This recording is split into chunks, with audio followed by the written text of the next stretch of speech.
మీరు నాకు కమెంట్ చేయండి, నేను తెలుసుకుంటాను.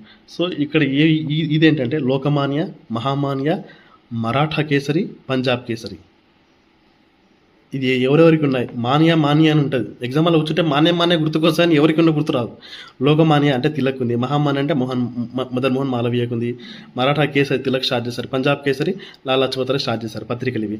సో ఇక్కడ భారతదేశానికి మకుటం లేని రాజు అని తిలక్ అన్నారు, మకుటం లేని బెంగాల్ రాజు అని సుందరనాథ్ బెనర్జీ అన్నారు, మకుటం లేని బొంబాయి రాజు అని ఫిరోజ్ షా మెహతా అన్నారు.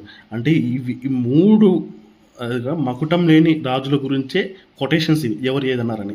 సో అవన్నీ నేను ఒక చోట రాసుకున్నాను. ఓకే, ఇక్కడ నేను 1975లో ఆర్య సమాజ్ ఏర్పడింది, దయానంద సరస్వతి స్థాపించాడు.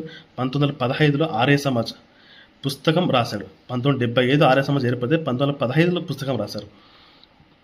ఇక్కడ వందే మాతరం గేయం రాసిన బంకించంద్ర చటర్జీ, వందే మాతరం ఉర్దూ పత్రిక ఉద్యమం రాపించిన తిలక్, వందే మాతరం పత్రిక బిపిన్ చంద్రపాల్ కూడా.